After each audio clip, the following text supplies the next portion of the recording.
Hello everyone, thanks for joining me. This is Jackie Williams. In this video, I want to share with you just a few little Stampin' Blends coloring tips. And for this sample, I'm going to be using the Simply Beautiful brand new stamp set. Now for using blends, you need to use a water-based ink for your stamp outline because the markers are alcohol-based. So you need to have an outline that is a different medium than the markers so they don't just run together. I'm going to stamp this really big flower with the Memento Black.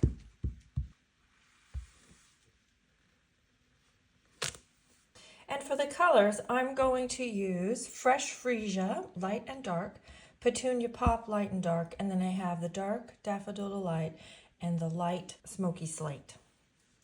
So I'm going to start with the light Petunia Pop. Now I just want to say before I start, this is just one way to color with the Stampin' Blends. There's lots of other ways that I use as well, but I just want to show you one way. Now I'm going to take the light Petunia Pop and just color right here in the middle of one flower petal. I like to use the smaller end rather than the wider end. That's just personal preference. Actually, I wanted the darker Highland Heather. And then I'm just going to go over that, and I'm going to go over where I've colored, like go over that join line between the Highland Heather and the Petunia Pop. And then I'll take the light Fresh Freesia.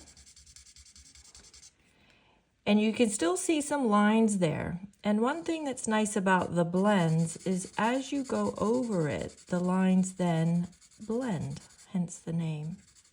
And sometimes it takes a minute, so don't put on layers and layers and layers. Just let it sit and then see how it looks. And if you need to add another layer of the light, then you can. Now, it's also important that you do one petal at a time so that you're blending them while the ink is somewhat wet.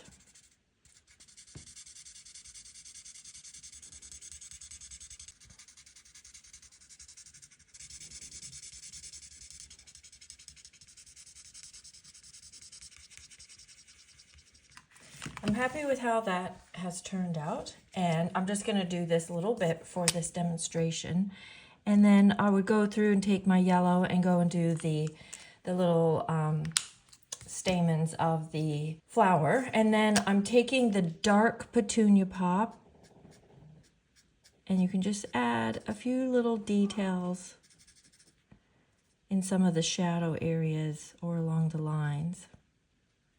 Now you don't have to do this with two different colors. You could do this with two markers, as in two markers of the same color.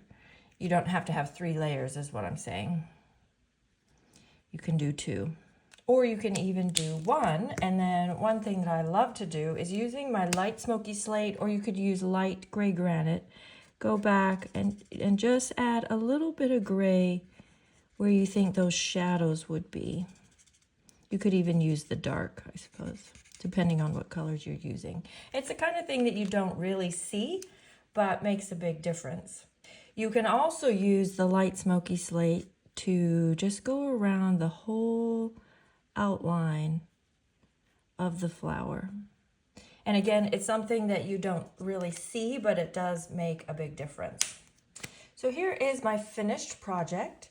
And I have obviously colored the whole flower, added some leaves and colored those in the same sort of method. And then I have gone around the edges with that Smoky Slate marker. And as you can see, it's not something that jumps out at you, but it really gives that flower a shadow, which helps it just kind of lift it off the page, even when the image is actually completely flat. Now I have just a few other little samples to share with you quickly, also using Stampin' Blends. This is one using the Thankful Garden. With the blends, you can quite precisely color just those little outlines and then color one in. And then our beautiful gallery flower, if you want more of a rich color. And this one using the mixed media florals. You can get some nice light and dark shadings in there. Same with this one with Thankful Garden again. You can get the different colors and the This one's got the darker outlines and the lighter inners, and mixed media florals with just some nice shading. And then this one is the pop-up petals. Sometimes when you're watercoloring yellow, it's quite hard to get a nice rich yellow. So this is where the Stampin' Blends can be very helpful with your colors. Thank you so much for joining me. Please leave me a comment, share this video, and of course, give me a follow. This is Jackie Williams, and I'll see you all next week. Bye-bye.